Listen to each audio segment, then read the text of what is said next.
have another post-game show for you, and the mood of this post-game show changed about 5 minutes ago because we were prepared for a doomsday post-game show, but the Illini somehow, some way, I don't think anyone knows how they did it, the Illini come out with a 54-53 win in the first round of the NCAA tournament to beat the Chattanooga Mocs, which, before I forget, do you know what Mocs stands for?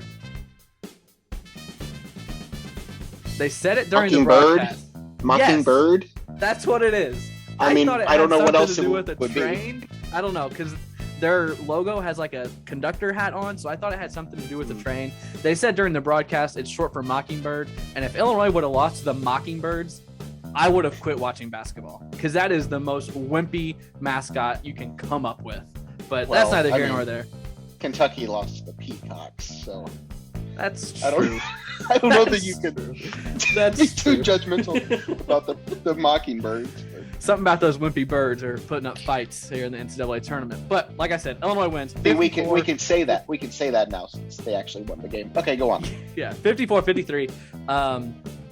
Illinois wins. They did not take the lead until 42 or 44 seconds left in the game.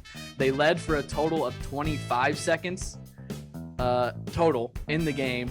So one of the worst games Illinois has played all season, and it came in the first round of the NCAA tournament. We're here to hash it out. I'm Craig Choate. That's Logan Lee. We're already like 2 minutes in, and I'm just introducing us, but I don't know where this show's going to go. Just a heads up. I don't have anything I want to talk about. I don't have anything prepared. We are literally just talking off the cuff here about what just happened. Follow us on our social media channels at No One Asked Us Pod, at Craig W. Choate, at The Logan Lee on Twitter. We have a Facebook page. We have an Instagram. Those are both at No One Asked Us Pod. Give us a like and a subscribe if you're watching on YouTube. If you're watching on YouTube, all of our social channels are on the screen. Just go to them and click. They're also linked below for easier access. On YouTube, like and subscribe, rate and review if you're on Apple, Spotify, wherever you get your playlists. All right, let's start breaking down the game because I feel like I'm just rambling now, and I'm going to toss it to you. How do you feel? What's going on? Logan, by the way, for those listening, is in undisclosed location on vacation, so he is not in his normal South Bend location. So do you feel better because you're on vacation, or worse because it dampened your vacation? I mean, I spent most of the last 2 hours just preparing to not have to care about basketball the rest of the weekend. Like that's what that's really all that was going through my mind from pretty much the beginning of that game through, as you mentioned, damn near the end. My whole thought process was, okay, well, I guess this is over and I can just enjoy my vacation now. But instead I have to do this whole rigmarole again on Sunday. Probably stress myself out again. I don't even know where to begin. That was an awful basketball game. Is it the worst game they've played all season? That's hard to say. It's certainly up there in the conversation. It was bad. It was bad from start to finish. The only thing working against them was they were just the better team. They were the better team. Yeah, more talented. And they have an All-American. Illinois has an All-American. That's what it came down to. Yeah. And Chattanooga does not. That was absolutely the difference maker. They say that a lot of the times in March. You know, your best players win you games. That hasn't been the case all weekend. The Thursday games were especially the case, but somehow, some way, Illinois prevailed, and they will live to fight again on Sunday against whoever they end up getting. We won't know by the time we're done with this, but they live, they survive. I had a heart attack, and we move on.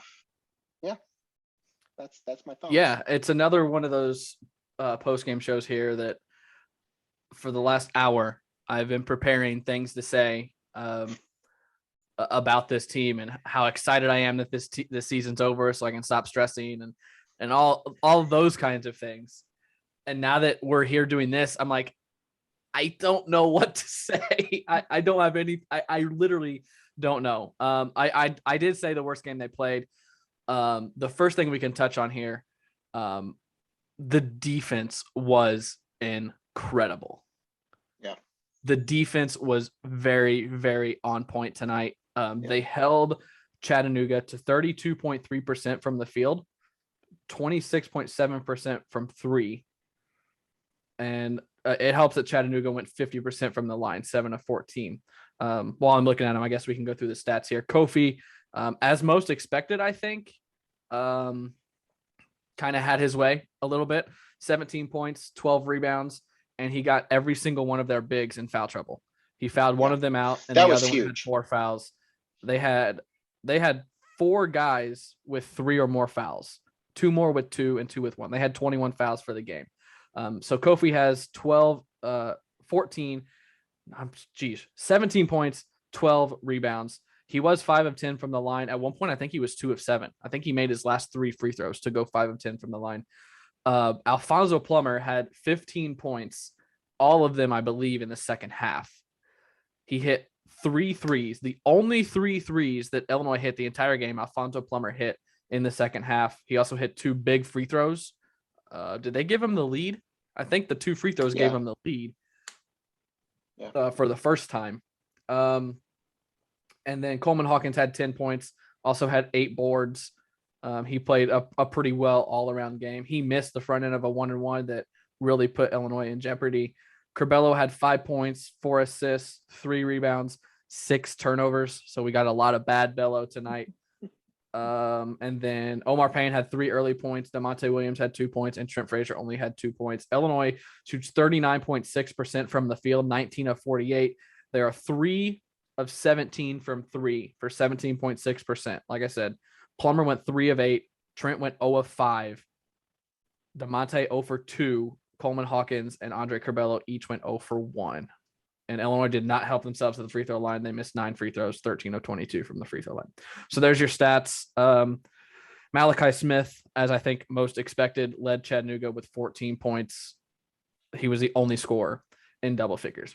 All right. So like I said, don't have any talking points really prepared, but I think, and I know defense won this game, holding them to 53 points on a night where your offense could not get anything going. Just stupid mistake after stupid mistake, like I've been saying all year long. 13 turnovers, which it's I want to say like double digit turnovers is too many. Does that sound right as like a blanket statement? Yeah. I think like 8 to 10 or 7 to 10 would be acceptable, but 13 is way too many turnovers. So your offense wasn't clicking, but the defense played really, really, really well. After Chattanooga started off, what was it, like 21 to 10 or something like that? It was a 14-point lead at one point in the first half. Yeah, I mean, the defense was the difference. I mean, it absolutely was. They on more than one occasion down the stretch. And again, this goes back to what I said about just being the better team, but they limited Chattanooga down the stretch. I mean, the Mocs had, went up early and had their way, it seemed like, with Illinois early on, but they really did. They did their best to lock them down in the second half, especially. I mean, Coleman had that big block down at the very end to ultimately seal it. Kofi had a huge block. Coleman almost had that breakaway steal. That would have been huge too. He just barely got his hands on the other guy. I mean, got to give Trent credit. I mean, he'd only scored 2 points, but he makes a difference. Defense was huge. That was absolutely what won Illinois this game today. And that's something they're going to need to have the rest of the way as long as the season continues, because if the offense doesn't show up again like this, they're toast, regardless of who they play next. But the defense, I mean, that was their bread and butter tonight, and gotta hope that they can continue that.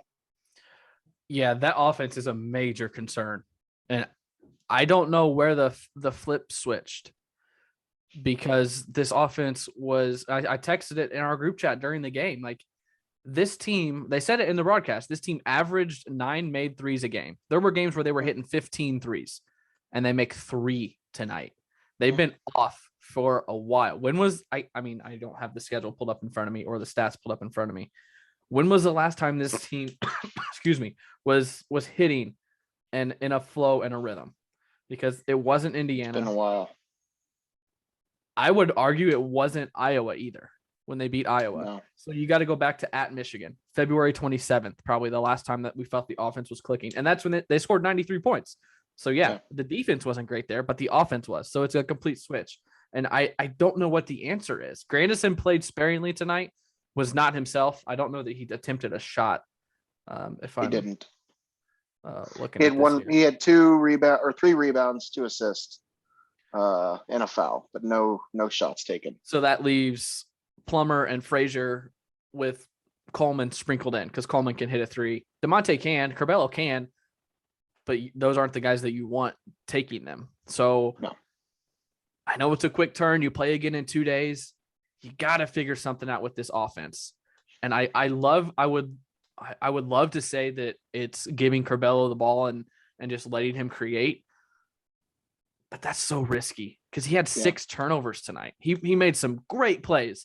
And I know a couple episodes ago, I was questioning him about, at what point does the reward or does the risk outweigh the reward? And is the reward not worth it? I've changed that tune. And I think you have as well. I don't know if you were ever of that tune because you've been very supportive of Curbelo.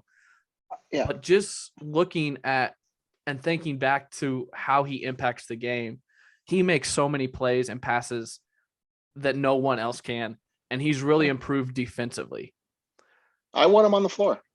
He has to be on the floor, right? He needs to be on the floor. You can, I get it. It is a roller coaster ride every single time he's out there. And there are going to be moments that you're going to be scratching your head. But to be quite frank with you, there are moments that you're scratching your head with just about every member of this team. So I don't know what makes him any better or any worse than anybody else. There still seems to be a large contingent of people out there that want nothing to do with him. I think he's the worst thing to happen to this program ever, or whatever they're trying to argue. I don't understand it. I get that he's divisive, that he's a polarizing figure, but I want him out there. Do I want him taking jump shots? Any form of jump shots? No. I only want him passing the ball and scoring at the basket. The jump shots have to be left to other guys, but when they're not hitting shots, he's going to feel the pressure to do more. That's the problem. If the other guys are clicking, then he feels he's not going to have that pressure. But when Plummer and Frazier and DeMonte and nobody else, when Kofi is the entire offense, then Curbelo is going to try to do way too much. So you can't fully blame him. He's trying to, keep Illinois in the games. But he can do some stupid things. Trent tonight again drove to the basket and then threw a ball to the scorer's bench. It's not just Curbelo.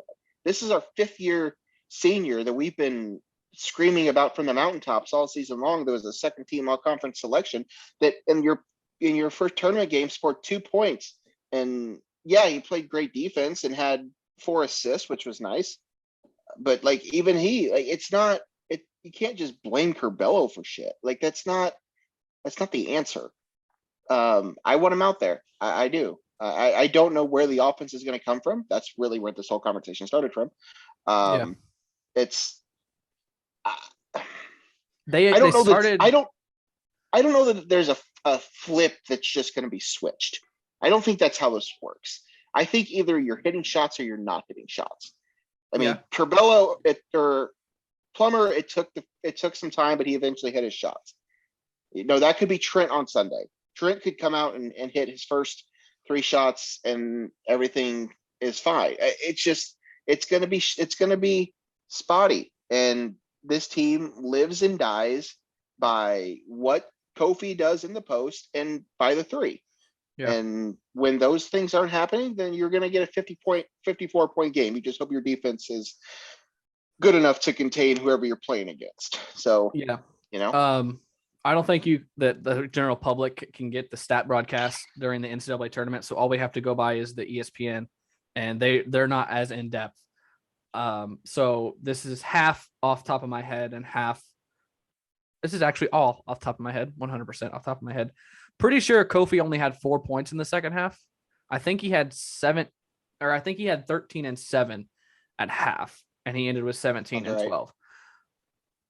Now, I know for the majority of that first half, D'Souza and who was their other big? Diggs and Illini were all in foul trouble. So D'Souza and Illini are their 1 and 2. Diggs is their third big man, and that's who played a lot of the minutes against Kofi. So he was feasting a little bit. Even with D'Souza in there, I feel like they started ignoring Kofi. Yeah. And they do that occasionally. And that's when the offense gets stagnant, when he doesn't get the looks. And I think that's what happened today in the second half. But again, D'Souza was playing in the second half.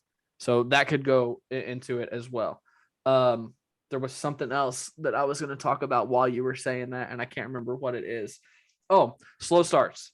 20-6 is what Chattanooga started the game. It was 20-6 with like 9 minutes left. Now, yesterday and in the media leading up to it, Underwood and all the players talked about how,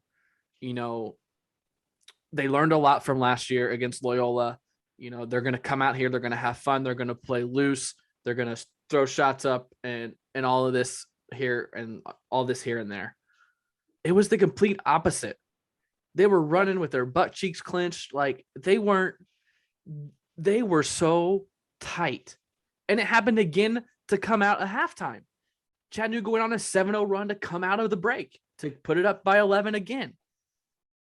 I don't know if that's the players just not having like the killer instinct, or I don't know if that's Brad and the coaching staff not preparing them for this game. I can't figure out what it is, but it's a problem because it happens regularly that this team does not start games prepared. At one point during the game, I think it was my mom asked, "Did you expect this?" And I think my response was something long-winded, but basically saying, I don't know what to expect any game that this team plays. But I did not expect them to start that slow. Yeah. If anything, I would have expected this game to be close. I wouldn't have been shocked if you told me that Chattanooga was going to win this game. But I did not expect them to come out as slow or as flat as they did. That was the biggest thing for me. I just didn't see that coming. I know I should have, because that's been a theme all season long. I just felt this game would be different. I don't know why. Maybe I was just naive. I'm right there with you because of what they were saying yesterday in the in the media day, I guess, for the Pittsburgh regions or quads, whatever they're called. They were talking about exactly what I said, coming out loose. So I was like, this is going to be like an 80-75 game. Like both teams are going to come up and down and just start jacking threes, and they're going to be loosey-goosey and letting it fly. And it was the complete opposite. So I was very surprised. I'm with you of how the start. I didn't see that coming. That was the most frustrating part. And then, of course, they just had to crawl their way back from there. And it took all 40 minutes, 39 minutes and 15 seconds for them to do that. Yeah. I don't remember I'm scatterbrained here because of everything that happened. I know Plummer gave him the lead, right? Plummer hit those free throws, but I think they had already had the lead once by then. All right. I got the play-by-play up here. Coleman Hawkins had a dunk to make it 51-50 with 2:19 left. Kofi made a jumper with 46 seconds left off of the missed free throw, remember? Right. Coleman Hawkins missed the front end of the 1-and-1. Kofi got the board and hit the jumper in the lane to give Illinois a 52-51 lead. Malachi Smith got fouled with 32 seconds left, made both free throws. It was 53-52 Chattanooga. And then with 12 seconds left, Plummer made 2 free throws, 54-53. Chattanooga called timeout. They had the length of the floor to go. Got it down. Malachi Smith took a shot like on the baseline like in front of Chattanooga's bench. Coleman Hawkins swatted it. Great defensive play. That's why I love him on the defensive end. He is so long. He almost cost Illinois the game, though. He almost got technical, and he had a couple really stupid fouls. But Malachi Smith did get the ball back and did get a shot off, and it hit the rim with like 1.3 seconds left, and by the time it came down, the clock hit 0. So definition of survive in advance. I'm just going to read through here. A ton of the Illinois media members are there, if not all of them. WCIA is there, Illini Inquirer is there, News Gazette is there, so they're all tweeting post-game quotes. So I'm just going to read what Brett Behrens has tweeted out, because Brett's my guy and former boss. So Kofi said, I'm not entirely sure what led to the slow start. I thought we had good practice and good energy before the game. That made me also think of something that I saw yesterday. You know, they have an actual practice yesterday morning, Thursday morning, and then every team gets a shoot around on the court that they're actually going to play on. And everyone was tweeting about how much fun Illinois was having. They were doing half court shots, and they were doing a little bit of like drill work, but not a ton of stuff. And that bothers me a little bit, because you've never been in that arena. I feel like that's 45 minutes that you should use to like do something to get used to it, you know? Or am I completely off base here? I'm not saying like give away plays or anything, but like act like you're in a game, like bring the ball up and run like some ball screens and just mess around instead of shooting half court shots and all that stuff. That's just me. Anyways. I don't know that it's just you. I get what you're saying. I do think there's some validity to that. Yeah, I mean, that's fair. That's fair. I get it. I'm with you. Alfonso Plummer said, I was just ready for my moment, and it came. I wasn't sure if 3 was ever going to come tonight. Thankfully, he hit 3 of them. 2 in a row. 2 in a row, yeah. And he had a heat check that I loved. He did take a third, and I was calling for it. I was sitting on the couch. I was like, heat check. Come on, take it. You're feeling it. Take it. He did, and I didn't hate the shot. Kofi on the last possession, he said, remembering last year to Loyola and how that felt, saying we can't let that happen again. We had to lock in. Good defensive possession there from Coleman, of course. Underwood said, it's a relief. I told Lamont they played better than us. I believe that to an extent. They didn't play very good. No, they weren't very good, but I think they might have played better than them. All the rest of these are from Underwood. He said, you can't let one loss turn into a second one. We can enjoy this moment, and we won an NCAA tournament game in a game we didn't play great. He also said, when you don't shoot, how do you advance? That's what we found out tonight. Excuse me. And then asked how to get refocused for Sunday. He said, we're one of 32 teams still playing. Believe me, kids have really short memories. We'll watch film and get them refocused pretty quickly. So speaking of, Illinois is one of 32 teams left. Actually, before that, I just got a couple texts that reminded me. None of the freshmen played tonight. You surprised? No. No, not really. We've talked about it last game. They're not going very deep. Although he's not in the box score. Well, he did get added now. BBV did get 1 minute. He did. He wasn't in the box score originally when I was looking at it. No, he's playing about 6 deep right now. Omar's coming in getting a few minutes to give Kofi a breather, and Jake saw 9 minutes tonight, but this was pretty much 6 guys. So, and I think I said it on the last show. I said, this would be the game that you could potentially see the freshmen getting some minutes in, but Illinois never really had much control. So I don't know. I don't know what that's about. I don't love it, but at the same time, Brad seems to be pretty comfortable with his 6-man rotation. So he's probably going to stick with that until Jake is able to give him a little more than what he gave him tonight. I do not think you'll see much of the freshmen the rest of the way. I just don't. Unless you see UAB on Sunday and Illinois goes out to like a 15-point lead, then you might see some more freshmen sprinkled in. But at this point, it's pretty clear that he's sticking with his 6 to 7 to kind of 8-man rotation, and that 8 being only 4 minutes from Omar Payne. Yep.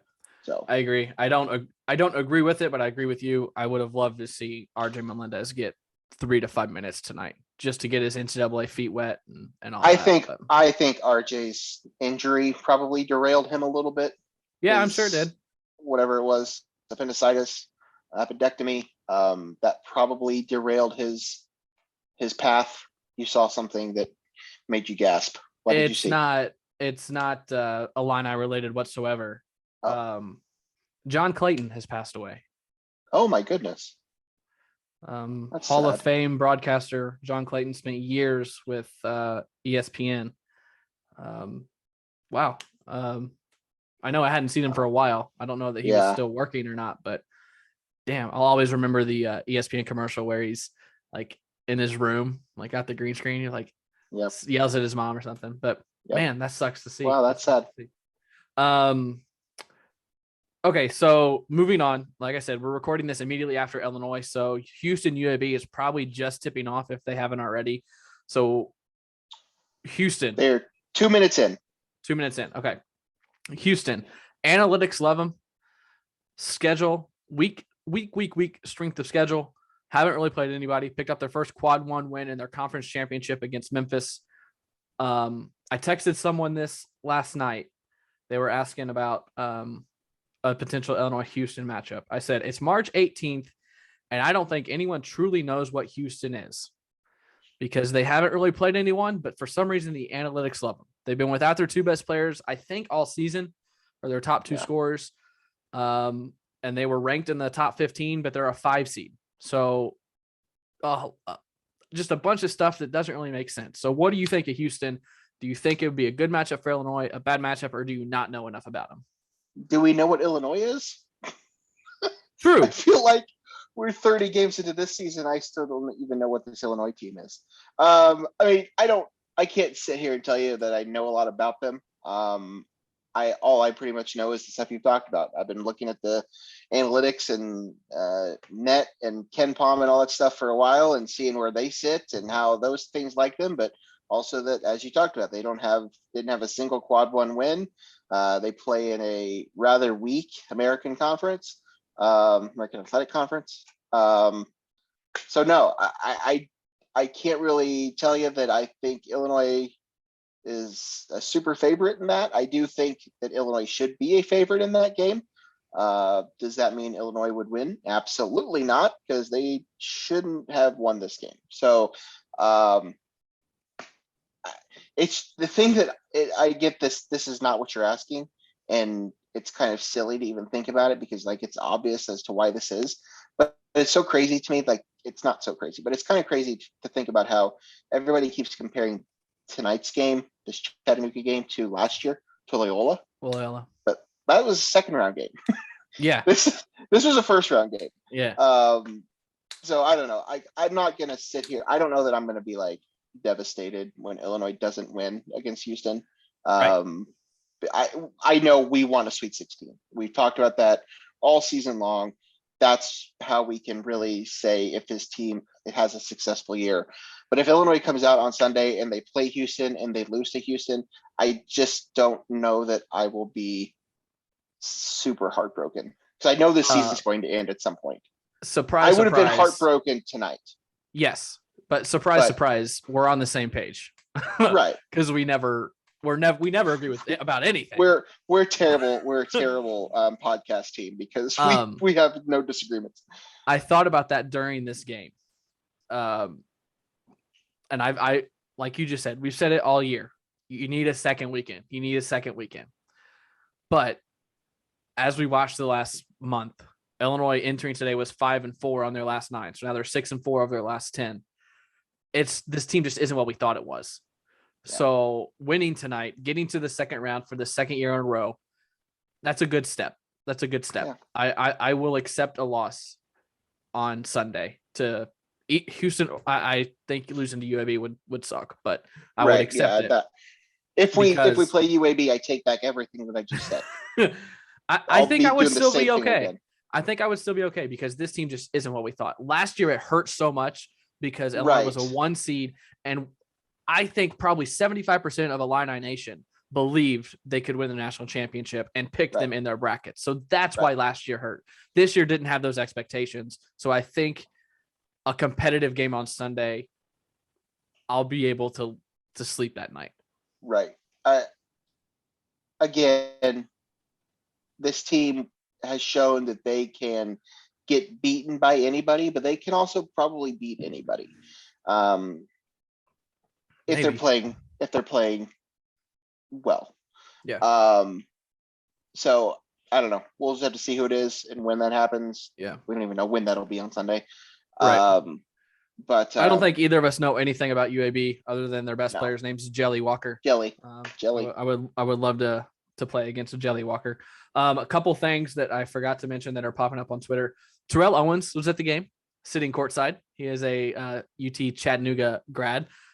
Jeff Goodman was also in Pittsburgh, and I think he went and sat. I don't know if he was sitting there all game. He might have been sitting there all game, but he was pretty close to Terrell Owens, and he recorded the last play of the game.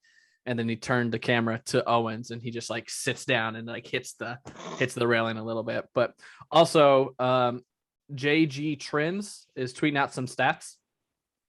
DeMonte Williams was -7 tonight and plus minus. Yikes. Coleman Hawkins was -4. Trent Frazier was -4. Alfonso Plummer, I believe it says -2. Not great here. Payne was 0. He was a wash. Grandison was +3. Kofi was +3. So that leaves Curbelo. What do you think Curbelo's plus minus was tonight?